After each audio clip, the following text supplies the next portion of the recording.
let's get on to tension. And I think tension is can be one of the most difficult portions to get right with and because it makes you have to get in deeper into your character and kind of almost put it into a deep point of view character so that we can really experience that tension. Because tension, exactly like it is, like what we're saying.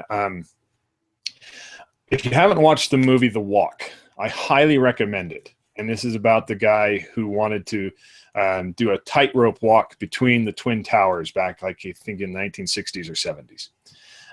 This movie has so much tension in it while things are happening.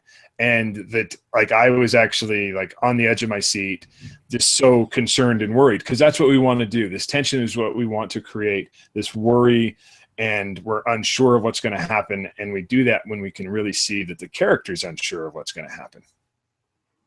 Yeah, definitely. I think you're really right in the, it is, I've not seen that. I do need to see that, by the way. You do. I did see, I saw the documentary where he did it. And that was crazy.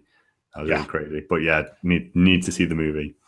But I think, yeah, it's really, it's character focused, isn't it? It's really down in the gutter level of like character desires, and you know, I think strong characters can equals like strong tension. You know, characters that are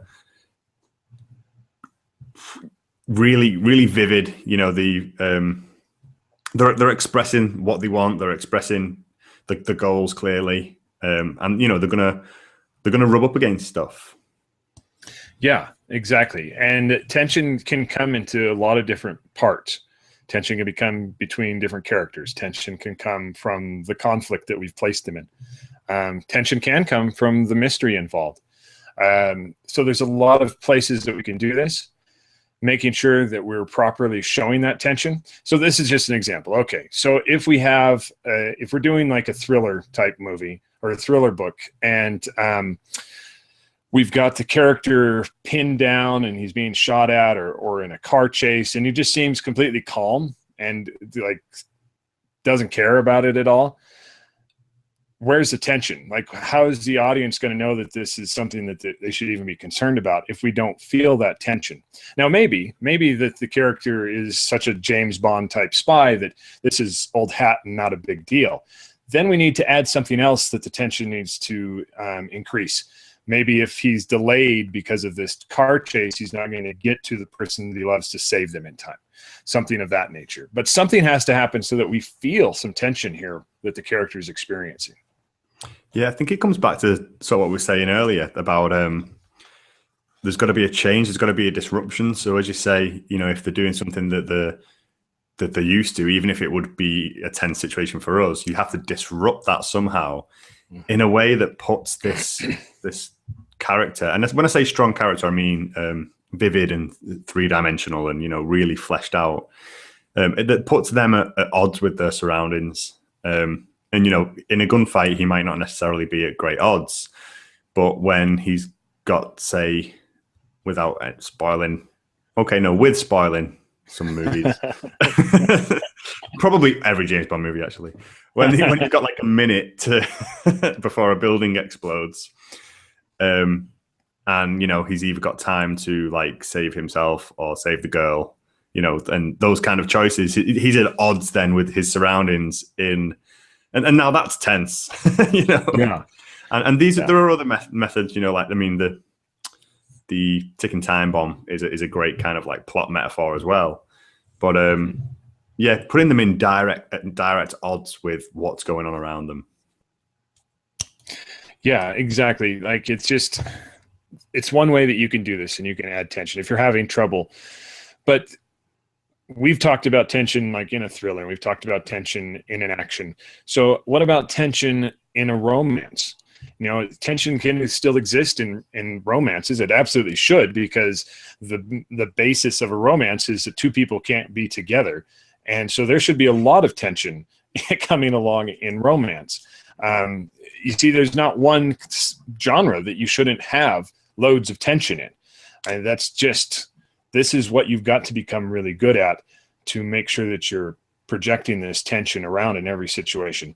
If you remember, we did a show about scene and sequels, Dwight Swain's motivational reaction units. And one of the things that's in there is this feeling, right, that they have to make a choice. And so if we're not worried about the choices that they're making, if they don't feel the tension between the two choices that they have to make to move forward, then we're losing them. Like, it just, I don't know how to say this in a way that makes any more sense than that. Yeah, go back and listen to the show. Yeah. But no, that's a great point, that there are ways and there are methods you can use to do this in every genre.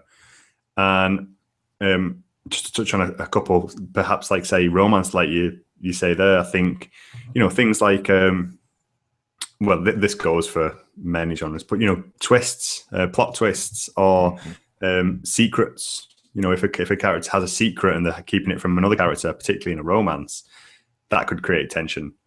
And, especially if as the reader starts to realize that a character might have a secret and that it would drastically affect their relationship with another character, then, you already start to feel a little tense about it. Because I think, so we said before about dramatic irony, that idea that something that the character doesn't know as the reader.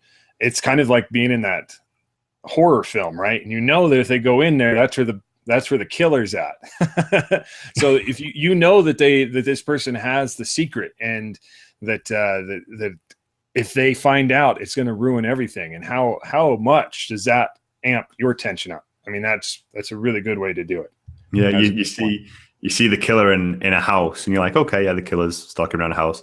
And then there's a scene where the protagonist is driving home, and then it clicks, and you're like, oh, that's their house, and they're going to get there, and they're going to be there. Then it all starts to... And then plot twist, Clark actually likes blue T-shirts, and then bam. It blows it out the water. Yep, mind is blown. It's done. Oh, thank goodness. Thank you for listening, and come back next week for more. Please visit thebookeditorshow.com for show notes, links to guests, books and extras, and for information on how to be a guest on the show.